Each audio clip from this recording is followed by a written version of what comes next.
The first time Emma heard it, she convinced herself it was the wind. London flats were notorious for their peculiar acoustics after all.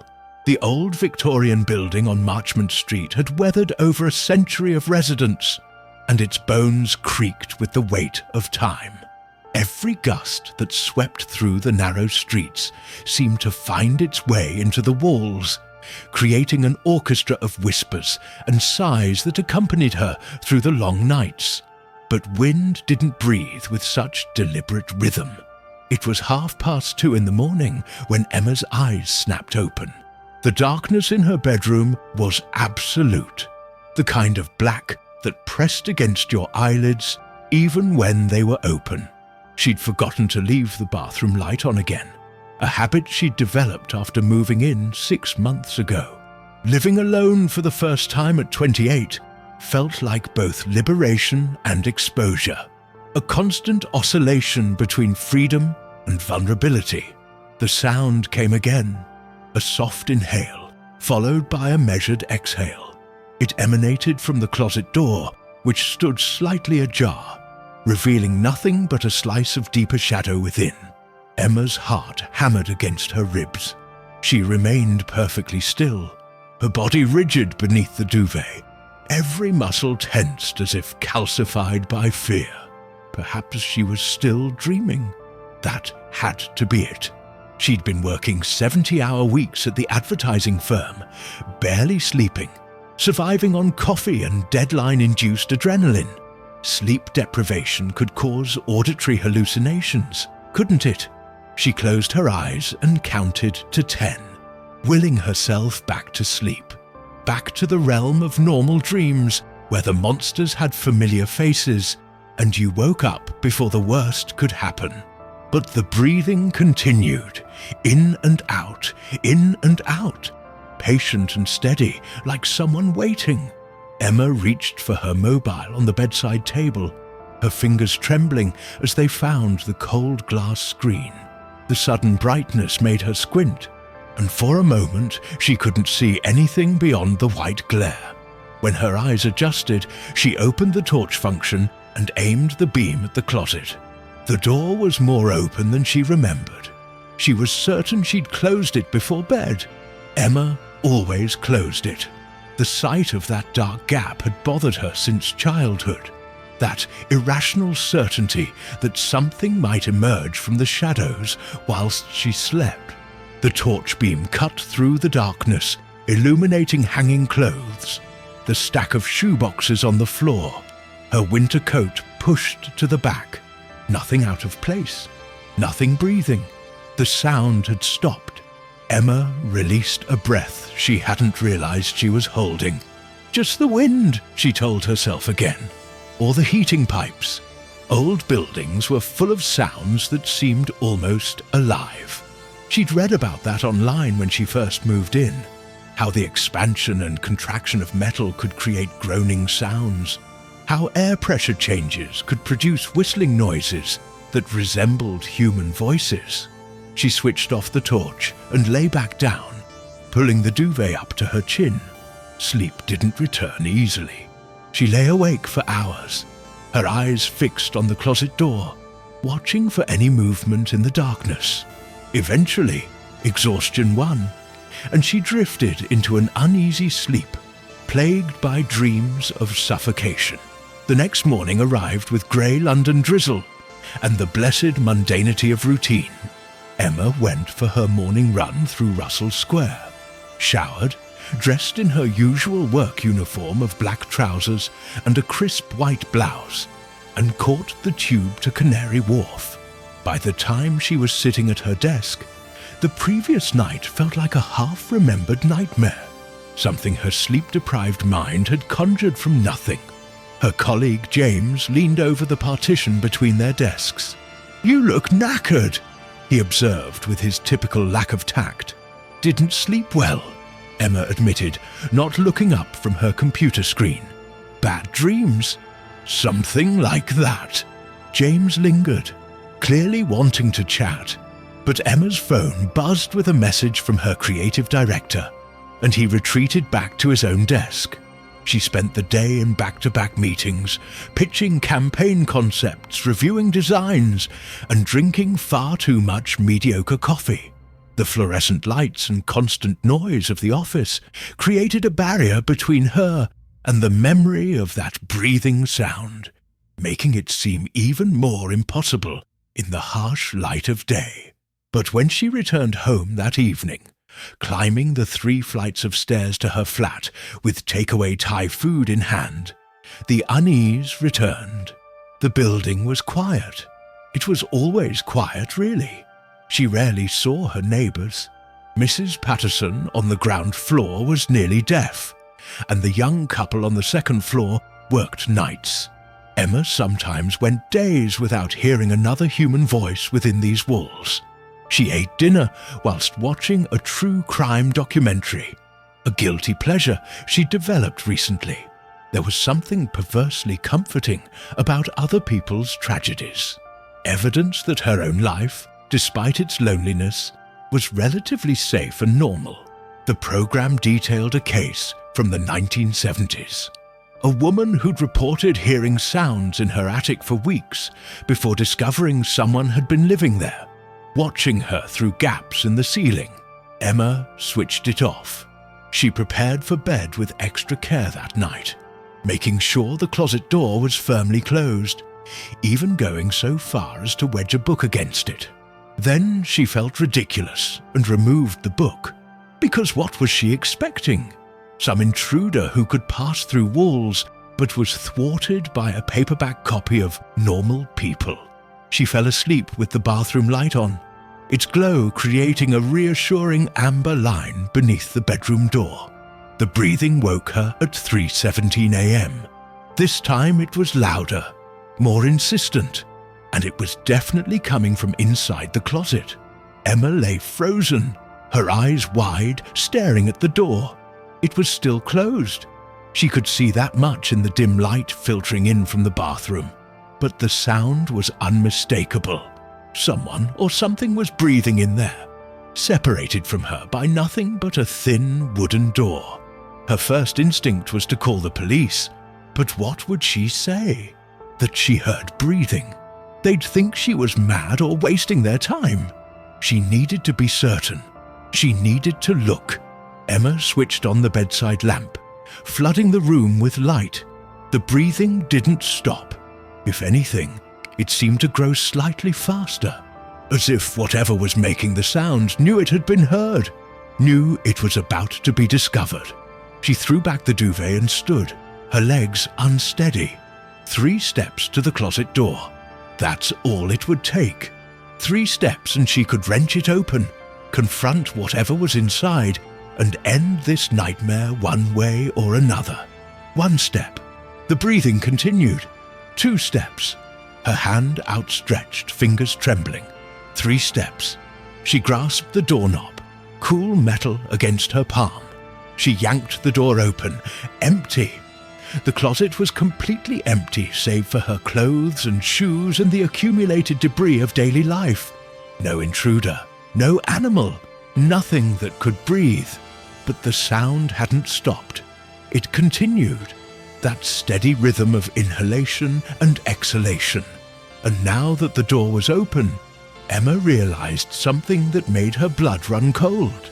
The breathing wasn't coming from inside the closet at all. It was coming from behind her. She spun around, her heart in her throat, expecting to see someone standing by her bed. But the room was empty. She was alone. She had to be alone because she'd locked the door and bolted it. She always locked the door.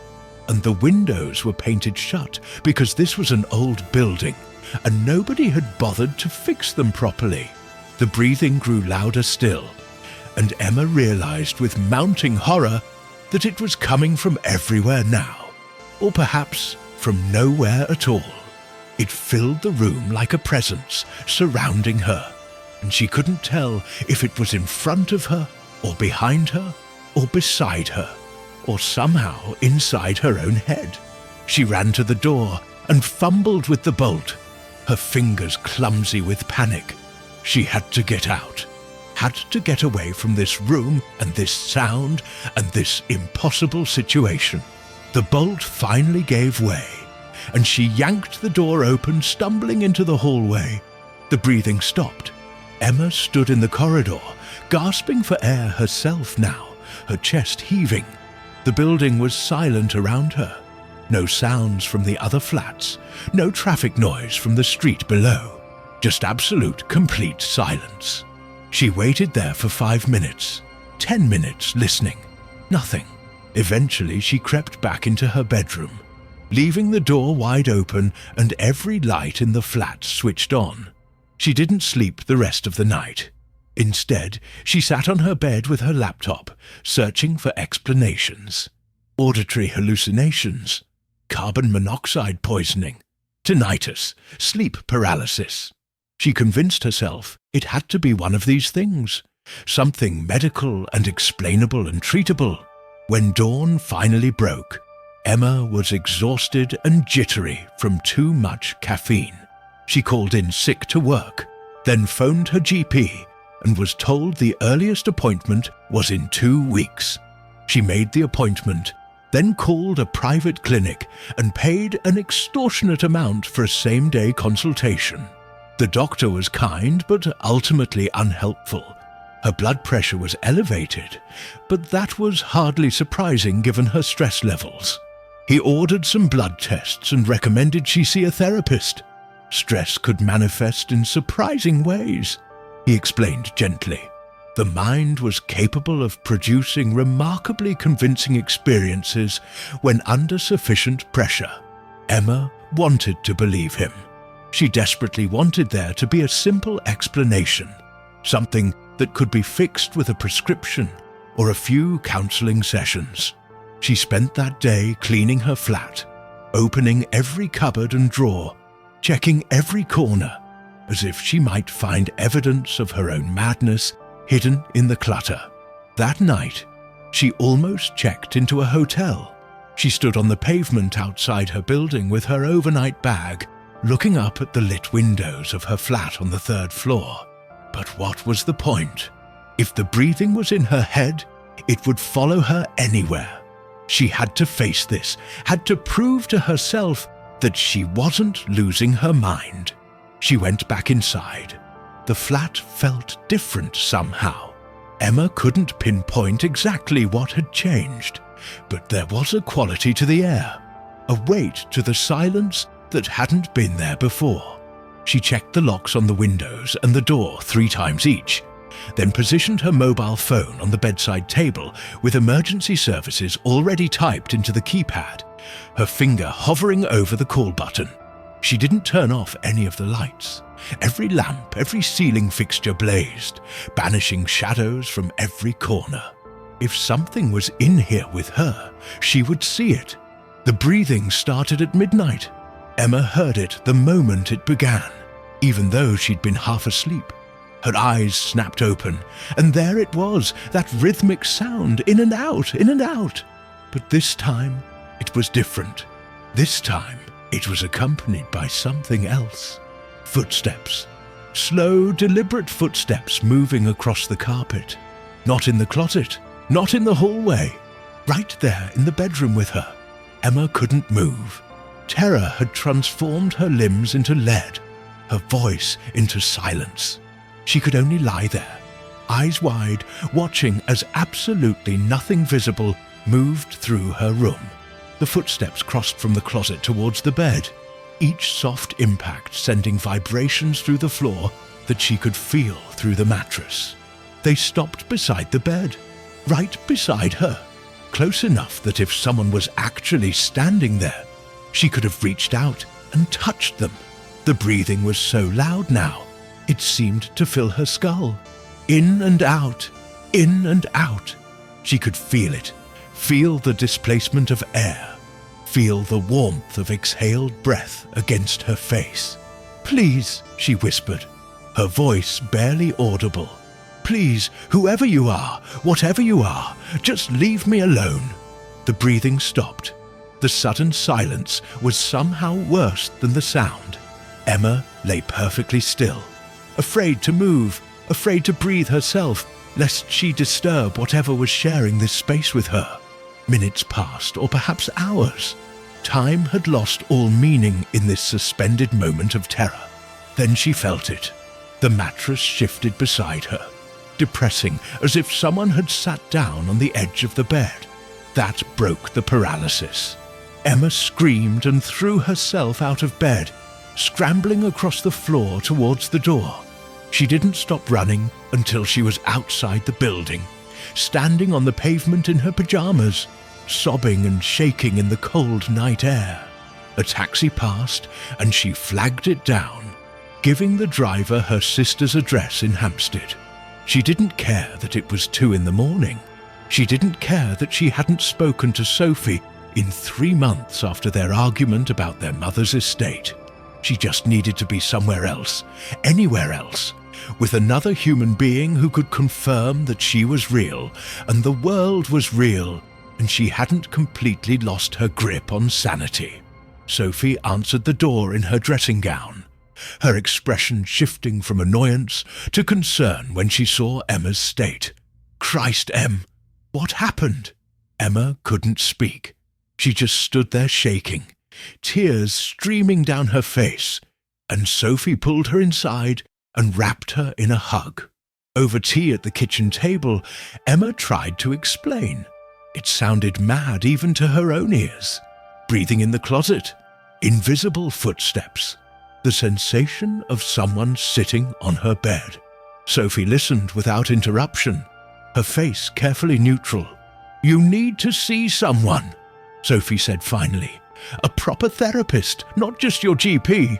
You think I'm having a breakdown. I think you've been under enormous stress.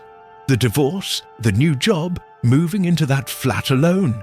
It's a lot, Em. Our brains do weird things when we're overwhelmed." Emma wanted to argue, wanted to insist that what she'd experienced was real. But doubt had already begun to creep in. Maybe Sophie was right. Maybe the doctor was right. Maybe she was simply cracking under pressure. And this was what that looked like. She stayed with Sophie for 3 days, sleeping on the sofa in the living room. The breathing didn't follow her. Neither did the footsteps. She slept through entire nights without waking once, and with each passing day, her flat on Marchmont Street seemed more like a distant nightmare than a real place she had to return to. But she couldn't live with Sophie forever. On the 4th day, fortified by daylight and Sophie's pragmatic presence, Emma returned to her flat. Sophie came with her, and together they searched every inch of the place. They found nothing unusual, no signs of an intruder, no structural issues that might cause strange sounds, no carbon monoxide detector going off. The flat was just a flat, empty and innocuous in the afternoon sun. "See?" Sophie said, though her voice lacked complete conviction. "Everything's fine. It's just a flat." Emma wanted to believe her. She really did. That night, Sophie stayed over, camping out on the sofa bed in the living room. Emma slept in her bedroom with the door open, finding comfort in the knowledge that someone else was in the flat, someone who could verify what was real and what wasn't. She slept soundly until 4 a.m. when Sophie shook her awake. "Emma," her sister whispered urgently. "Emma, wake up!" Emma sat up, confused and disoriented. Sophie's face was pale in the darkness, her eyes wide with something that looked like fear. "I heard it," Sophie said. "The breathing. I heard it coming from your room." Emma's blood ran cold. "You heard it?" Sophie nodded, her hands trembling. "I thought I was dreaming at first, but then I got up to use the loo and I heard it coming from in here. Emma, there's something wrong with this place." They left immediately, throwing clothes into a bag and fleeing the flat, as if something might pursue them down the stairs. This time, Emma didn't look back. She locked the door and decided, right there in the pre-dawn darkness, that she would break her lease, forfeit her deposit, and never set foot in that flat again. But moving flats in London wasn't something that could happen overnight. Emma spent the next 2 weeks sleeping on Sophie's sofa whilst she searched for a new place, fielded calls from her frustrated landlord, and tried to maintain some semblance of normalcy at work. She saw the therapist the doctor had recommended, a middle-aged woman named Dr. Harrison, who specialized in trauma and stress disorders. Shared delusions are more common than you might think, Dr. Harrison explained during their second session. When we're in a heightened state of anxiety, we can become susceptible to suggestion. Your sister knew about your experiences. She was already primed to hear something unusual, and her mind filled in the gaps. But she heard it before I told her exactly what it sounded like, Emma protested. You'd described breathing, hadn't you?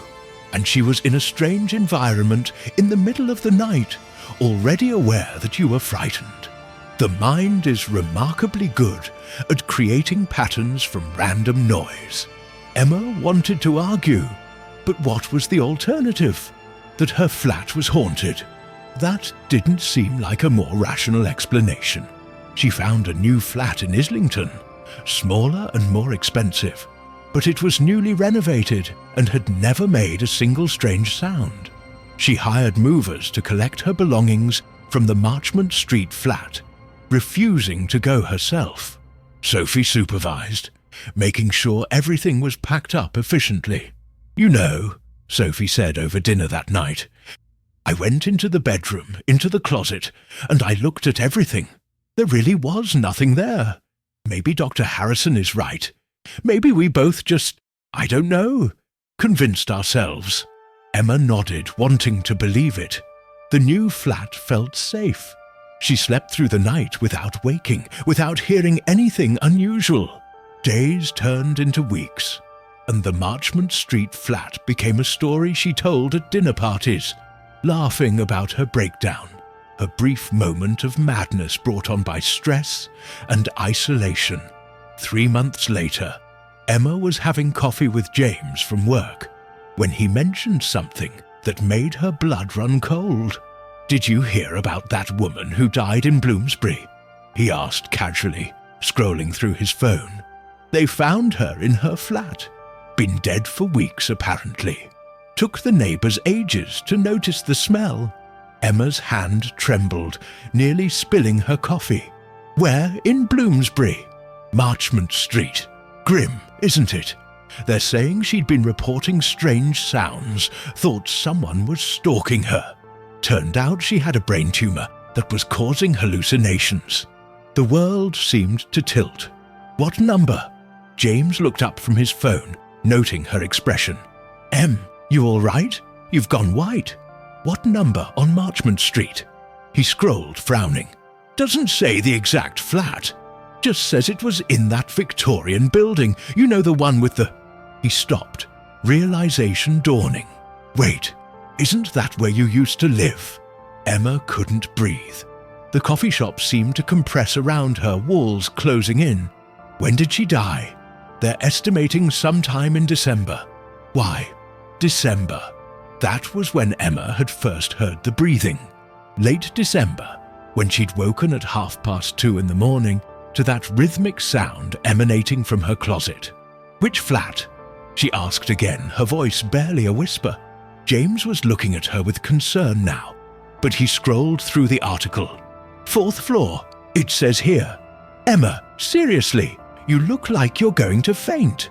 4th floor, right above Emma's 3rd floor flat, right above her bedroom, right above her closet. Emma stood abruptly, knocking her chair backwards. I have to go. She didn't wait for James's response. She was outside, gasping for air, her mind racing through the implications. The woman upstairs had been dying, had been dead, right above Emma's flat. The breathing hadn't been in Emma's closet. It had been in the floor above, filtering down through the old Victorian boards, through the gaps and cracks that a century of settling had created. But that didn't explain the footsteps. That didn't explain the sensation of someone sitting on her bed. That didn't explain how Sophie had heard it too, unless the dying woman had been wandering her flat in those final days, confused and hallucinating from her tumor, collapsing in the room directly above Emma's bedroom. Unless her last breaths, her final moments, had somehow echoed down through the floors, or unless Emma had been so frightened, so convinced of something supernatural, that she'd created the rest herself. The footsteps, the weight on the bed, the terror that had driven her from her home. Emma stood on the pavement, people flowing around her like water around a stone, and realized she would never know for certain which explanation was true. The breathing had been real enough that Sophie had heard it too, but everything else might have been her mind filling in the gaps, constructing a narrative of horror from the random creaks and settling sounds of an old building. Or perhaps not. Perhaps, in those moments between life and death, the woman upstairs had reached out somehow, her consciousness bleeding through the floors, seeking connection, seeking acknowledgement, seeking someone to know that she was there, that she was dying, that she was alone. Emma shivered despite the warm spring air. She thought about that woman, whose name she'd never known, who had lived directly above her for months without Emma ever meeting her, ever knocking on her door, ever offering a friendly hello in the stairwell. They had been neighbours in that peculiar London way, sharing walls and floors, but never lives, existing in parallel isolation. She pulled out her phone and searched for the article James had mentioned. There it was. A brief piece in the local paper. The woman's name had been Margaret Hartley. She was 63. She'd been a teacher before she retired. She had no family in London, no one to check on her, no one to notice when she stopped answering her phone or collecting her post. Emma stared at the grainy photograph accompanying the article. Margaret had kind eyes and grey hair pulled back in a bun.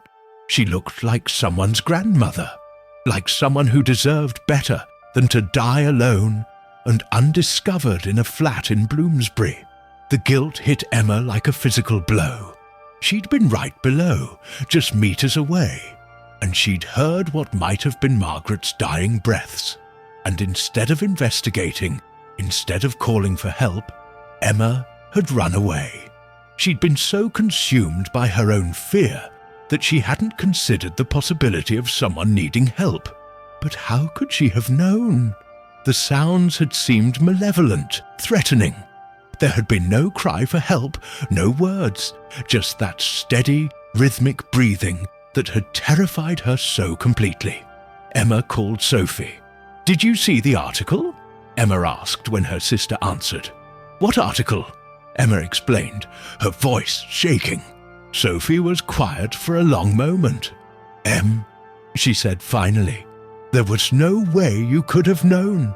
How were you supposed to know? I heard her dying, Sophie. I heard her, and I thought it was something coming to hurt me, and I ran away.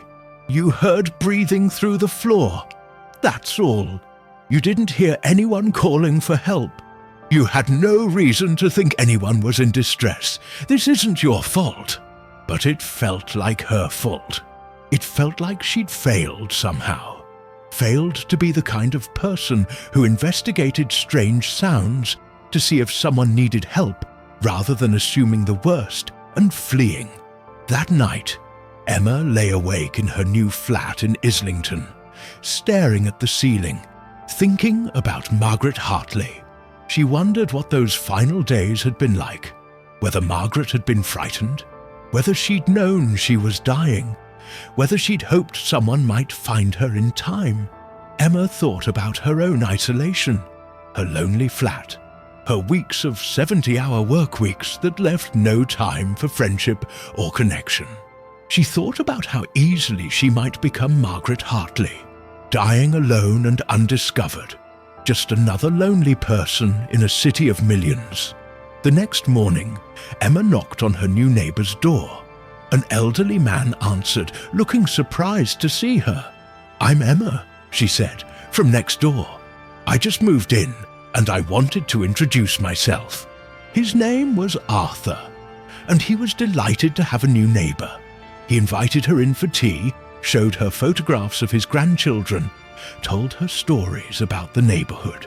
When Emma left an hour later, she felt something shift inside her, some small warmth beginning to thaw the ice that had formed around her heart during those frightening weeks on Marchmont Street.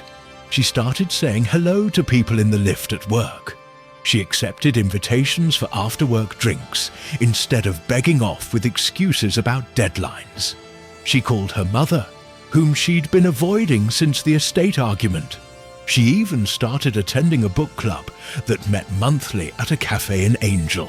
Slowly, carefully, Emma began to build connections, to weave herself into the fabric of other people's lives, so that she might never be as alone as Margaret Hartley had been in those final days. But sometimes, late at night, when the flat was quiet and she was hovering in that space between waking and sleeping, Emma thought she could still hear it. That steady rhythm of breathing in and out, in and out. Not threatening now, but something else. A reminder, perhaps. A reminder that we are all more fragile than we imagine, more alone than we care to admit, and more connected than we realize. The breathing had been real.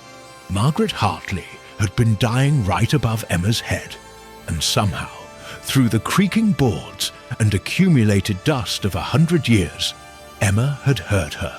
She'd heard her, and she'd been too frightened to understand what she was really hearing. Not a monster, not a ghost, but simply another lonely person fighting their final battle in the darkness. Emma never went back to Marchmont Street. She couldn't bear to walk past that building, to look up at the windows and wonder which had been Margaret's, to imagine her up there alone, whilst Emma cowered below, too afraid to investigate, too wrapped up in her own terror to consider that someone might need help. But she carried Margaret with her, in a way, carried the lesson of those breathing sounds, the reminder that walls and floors are thinner than we think, that isolation can kill as surely as any disease, and that sometimes the things we fear most aren't coming to harm us at all. Sometimes they're just trying to be heard.